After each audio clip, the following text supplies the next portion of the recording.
We're close. We'll figure that out soon now. We're in a good place.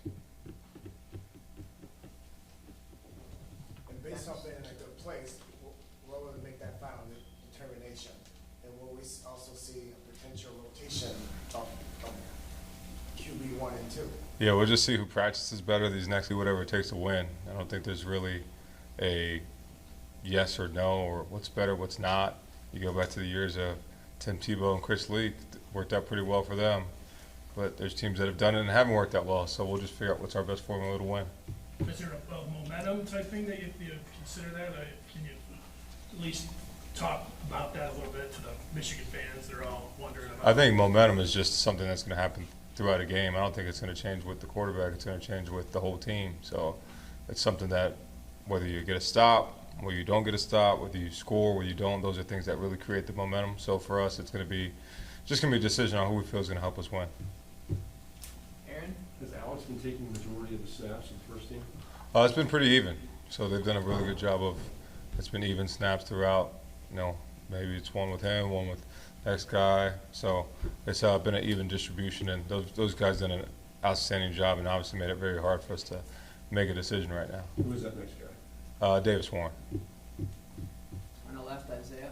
With Jeff Tedford stepping down in the summer, what are the challenges when it comes to trying to prepare for a team when you don't know if there's going to be anything that's drastically different, and also what do you see from Fresno State? Yeah, I think first of all, whenever you have a new coach, obviously being a new coach, but when you have a new coach, there's the unknown. There's the not really sure. I know Coach Skipper has been in the system. He's been there. He's been with them, so he's evolved in the culture, and it's something that's been very successful. So you don't see him diverging too much from what they've done. I know he was the defensive coordinator, so I don't know how much involved he will be with the defense or not. But I can see that there's definitely going to be some wrinkles and things that we got to be prepared for. But they're a good football team. Went 9-4 last year. They're tough. They're blue collar. They play extremely hard. So it's going to be a challenge for us to make sure we do the same thing. In the middle? Yeah, what stuck out to you about Fresno State's offense? They got a couple of key returners on that side of the ball. Yeah, I think it starts number one with their quarterback, Mikey Keene. He's not as big as a lot of quarterbacks, but he gets the ball out quick. He's mobile. The offense all goes through him.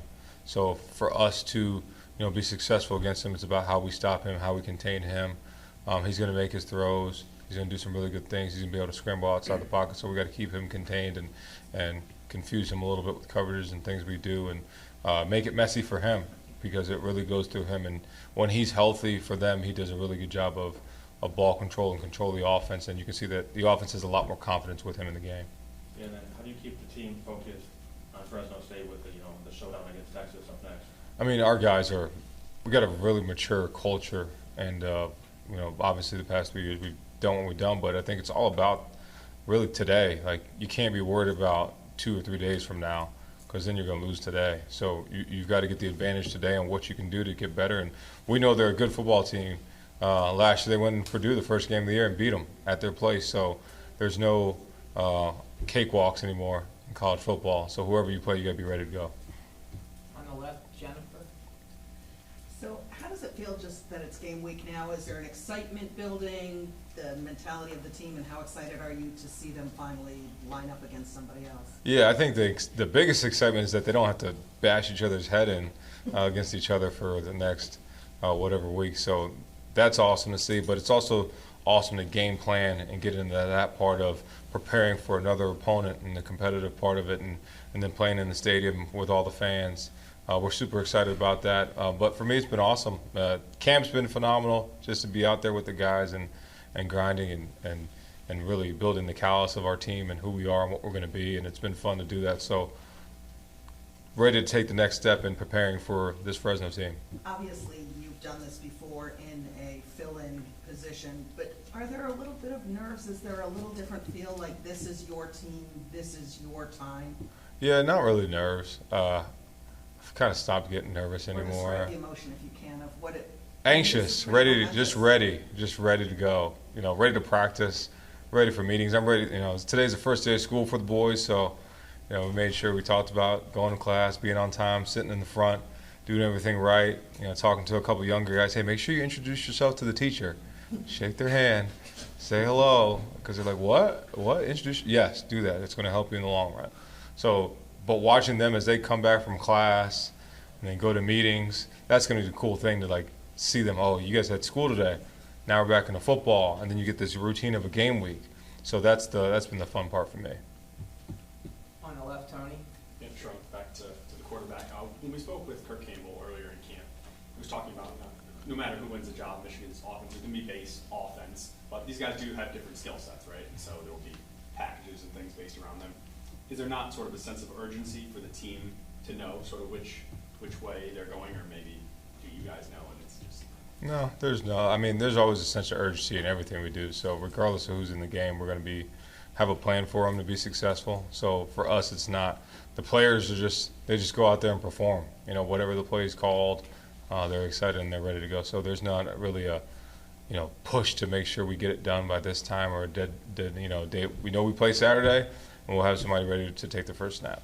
And on the outside, I guess maybe some might have properly or improperly assumed Alex sort of entered as the leader. Were you all anticipating Davis pushing this hard and this? Oh, yeah. This level of competition? I mean, to know Davis Warren, if you know him on a personal level and what he's been through, that kid's a fighter. So you knew it was not just going to be given to anybody. So they had to go earn it, and he's earned the opportunity to compete for it, and that's what he's been doing. On the left, Ryan. A top 10 team is already lost this season. Was there any messages or any lessons learned from that you share with your team after watching Florida State go down? Yeah, that's why I said you got to just prepare. Every week you got to prepare like you're playing the number one team in the country. For us, it's not about the number or the ranking or anything like that. We have to go prepare to win that game. And whoever you're playing, it's a faceless opponent. You got to make sure you're prepared every day to go win that game. So for us, the message is pretty simple. They saw it. So there's not much we have to say about it. On the left, Brad. How do you replace over almost 12 starters on a roster where a lot of people say that new teams like Oregon joining the conference, Ohio State loading up the way they have, you're trying to compete in a conference that's going to be just as competitive, if not more competitive than it was last year? Yeah, I mean, I think the number one thing we've done here and we will continue to do is develop. So you're going to have a lot of depth. Those guys, a lot of those guys that are going to be starters on Saturday have played. Whether they played here and played at other places, they've all played in college football. So it's not like we lack that much experience. It's just they have to play together. And they've done that in training camp, and we started to build that synergy on offense and on defense, and you can start to see that take shape. So excited to see them on Saturday. Chris. Coach, what kind of camp has Jimmy Rolder had, and what have you seen from the backup linebackers? Yeah, I mean, he's had a great camp. We were just talking about him the other day. He's healthy, he feels good, and he's playing to that potential. You look back in 2022, he started the Ohio State game. So that's a guy that has all the talent in the world to be a top linebacker in the country, and he's really had a really good camp. And what's the safety rotation looking like right now? Right now, obviously, McCarry's been phenomenal. Quentin Johnson's been great, but you got Zeke Berry in there. You got Wes Walker in there. You got Jaden Mangum. You got Brandon Hillman, who's really taken his level of play to the next level because he's got some elite traits and ability that people haven't seen yet, and we're super excited. It's finally getting there for him. But him and a guy like Zeke Berry, who's really all he needed was the confidence. And it'd be funny because I'm talking to Rod, I talked to Will, like who's the guy like in the back end? And this was in the spring, like who are you guys most excited about this? It's Zeke. And to watch his evolution as a player, he's made some plays in camp, just wild plays, and they're like, yeah, that's routine of his skill set. So he's really stepped it up. So that room is super deep and ready for it. On the right, Angelique. Sherrone, when you have two quarterback options who haven't started, how much does that limit what you can do on offense, at least initially? Do you slow it down for them? I mean, what do you do with two guys who haven't been in there? Yeah, I think you just have to figure out what their strengths are, which we've done in camp. So there's a menu of stuff that we can do with each guy, and it's not like both of them can't throw and both of them can't run. So we just do it differently with different guys in the game. So I feel like we have a really good menu of plays, and both of them that can execute the offense fully. So it's just going to figure out who's going to do that consistently over these next couple of days. And how different does the offense look with Alex and then with Davis in? Not crazy different. There's just things you can do with each guy that you'll change and manipulate, but it's not super different. So we're still going to be who we are and play our football. On the left, Austin. I have another question, but are you planning to watch the Netflix documentary that comes out tomorrow? I'll be watching film, so I'll watch film first. And at wide receiver, have you seen anybody take hold of that number 3 wide receiver spot, or do you expect that to be more by committee? Yeah, I think there's going to be a competition as we continue through this camp. But guys like Kendrick Bell, guys like C.J. Charleston who's coming, Amarion Walker, Fred Moore, it's going to be all those guys that continue to compete as we go through the season, as we go through this camp and prepare for this first game and we go to the next game. So we'll see. We'll see who's going to really take that, solidify it. But right now we feel like we got great options at all of them. Right here, Charlie. Sherrone, you're obviously focused on your team and your players, but have you taken a moment of personal reflection on what this moment and what Saturday is going to mean for you? No, I haven't. It's been like literally, I've been asked that before. Is like all I care about is the players. Like I don't think about myself. I don't want to. Dave asks me to do stuff all the time. I'm just like why do I have to talk about myself? All I care about is the players. That's it. That's all I care about. So I haven't looked at it in my perspective. I just want them to go out there and be successful and have the time of their life. On the right, Aaron. Center and right tackle, can you just speak to the guys like vying for the job and has someone won the job? Yeah, I think right now at center, we've got a couple guys. We got Dom Gadis, we got Greg Crippen, and we got Raheem Anderson. And right now it's still a competition. So we'll see who does it. I think Crippen and Dom have been the top 2 in camp so far. So we'll see how they, compete this week. And then at right tackle, Andrew Gentry, Evan Link have been the top 2 candidates there.